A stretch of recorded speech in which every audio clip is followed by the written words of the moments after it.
كم جين ثيرابي ويكا بروتين ريبليسمنت ثيرابي دبهابس حدا خاب تسخات قبرو لغا نجر سلا دغونه كاب انا خزاربولو نسخاق تبرات مرات.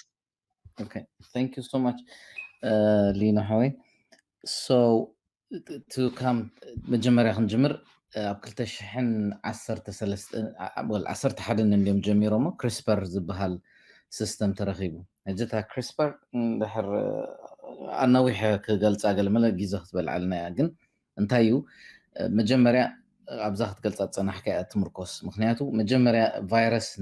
بكتيريا مصدقهم أتوم فيروس نسبت رأيكم زدقوا ولا بكتيريا ونتقوا من جزء رسوم نتوم بكتيريا يتقوا እዚኦም ባክቴሪያ due to evolution ማለት እዩ ካብ ትዘጥቅዖም ዘሎ ቫይረስ ንምክልኻል እንታይ ክገብሩ ጀሚሮም መጀመርያ እቲ ቫይረስ ምስ ኣተወ ስፔሲፊክ ሲኮንስ ስለ ዘለዎ ነተን ሲኮንስ ዲን ከላሊወን ጀሚሮም ሓደ ፕሮቲን ፈጢሮም ልክዕ ናይቲ ቫይረስ ሲኮንስ እንድሕር ኣትየን ነቲ ቫይረስ ኣብ ክልተ ይመቕሎ which means ኣብ ስፔሲፊክ ቦታ ናይቲ ቫይረስ ኣብ ክልተ ይመቕሎ እቲ ሙሉእ ሲኮንስ ናይቲ ቫይረስ ኢንታክት ስለዘይኮነ እቲ ቫይረስ ኣይራባሕን ማለት እዩ ነዚኣ ክልተ ሳይንቲስት ምስናተን ግሩፕ ኮይነን ሓንቲ ካብ ፍራንስ ሓንቲ ድማ ካብ ኣሜሪካ ካብ ዩኒቨርሲቲ ኦፍ አይ ቲንክ UCLA ሎስ አንጀለስ ካብን ሕጂ እዛን ሎማ ዓመት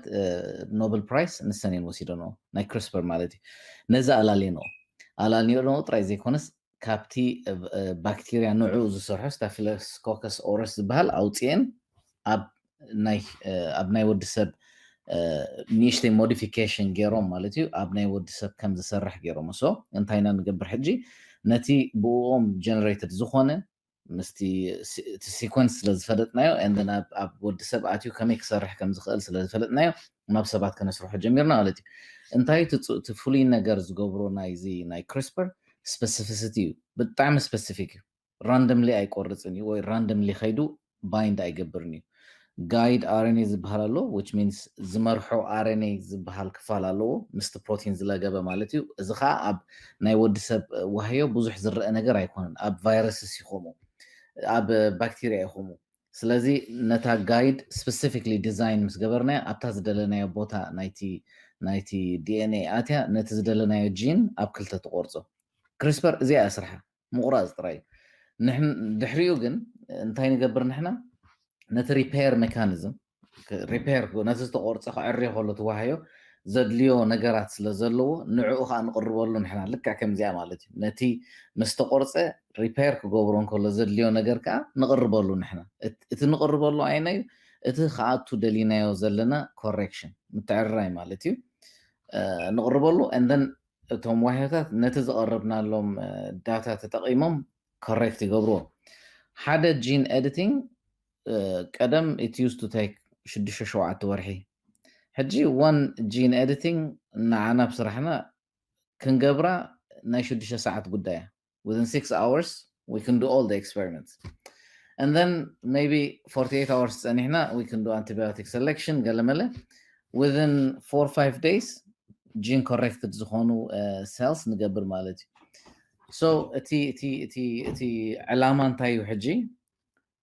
ከምዚ ዓይነት መንገዲ ተጠቒምና to correct the genomic problem ማለት እዩ እታ ሕጂ ክትገልጻ ጸናሕካ ናይ SMN problem ያ ነይራ ህፃናት እዚ spinal motor atrophy ዝሕዞም ዝነበረ ቀልጢፎም ዝሞቱ ነይሮም ክሳዕ 6 ዓመቶም ኣይጸንሑን እዮም ነይሮም ኣብ 3 ገለ ሞቱ ነይሮም ድሕሪዛ ጂን ቴራፒ ምጅማራ ግን ሕጂ እታ ንሽዑ ዝፈተንዋ ቆልዓ I think she's about 11 ገለመለ and she's alive it's a nice spinal motor problem ما يبلع هجي تي علامه نسي تي جين ثيرابي من جماج ثيرابي نتي ميوتيشن كوركت مغوار مالتي دن مدحانيت كنينا لما لي ايدلن نابنت دايبتس بقليلو دايبتس صغا ناي and then نزي insulin correct هنغوت اتخيلنا then there is no need in insulin معلته موجا مرفوع ወይ ድማ ወርሓው መድሃኒት so suit gene therapy ማለት ግን እዚ ዓብይ ፀገም ኣብ gene therapy ኮይኑ ዘሎ there is no money funding የለ እቲ ቴክኖሎጂ requires a lot of funding ቀሊል ኣይኮነን ዋላ እኳ ኣብ ሓፂር እዋን ክግበር ተኻኢሉ እንተሃለወ ገንዘብ ግን መዓት እዩ ዝሓትት ንዕኡ ዝኸውን ገንዘብ ከ የብልናን እንደን ብድሕሪኡ ከዓ ናይ ኤቲክስ ጉዳይ ከዓ ኣሎ I think Lino is the best person ብዛዕባ እዚ ኤቲክስ ዝምዝራብ ምክንያቱ ኣነ ሃርድ ሳይንስ እየ ዝሰርሕ mainly science user and then Lino ግን ኣብ pharmacovigilance and ethics ብዙሕ ስለ ዝሰርሐ ንሱ ተተዛረበሉ ሓይሽ ምክንያቱ ምስ ክሪስፐር ዝመፅእ መዓት ናይ ኤቲክስ ሕቶታት ከዓ ስለ ዘሎ ንዕኡ ክሳዕ ክንምልሶ ዘይከኣልና as an institution ከም ናይ ወዲ ሰብ ትካል ክንምልሶ ክሳዕ ዘይከኣልና ከም society ኢድና ክነእትወሉ ንኽእል ኢና ማለት ክሪስፐር እኳ ብጣዕሚ ናይስ ቴክኖሎጂ ዝኾነ it's a beautiful technology easily ዘይመልክዑ ክሕል ዓይነት misuse ክኸውን ዝኽእል abuse ክትገብሮ ትኽእል ቴክኖሎጂ recently ኣብ ቻይና ኣብ ክልተ ቆልዑ ፈቲኑ ሓደ ሳይንቲስት ብዘይ ፍቓድ and so far እቶም ህፃናት ኣብ ትሕቲ ምክትታል እየን ዘለዋ ግን ንኩሉ እኩል ዝኾነ ኢንፎርሜሽን እውን የለን ብዛዕባ እተን ህፃናት ሁኖውስ ናብ ዝገደደ ሕማም እውን ኣቃልዕዎን ክኸውን ይኽእል እዩ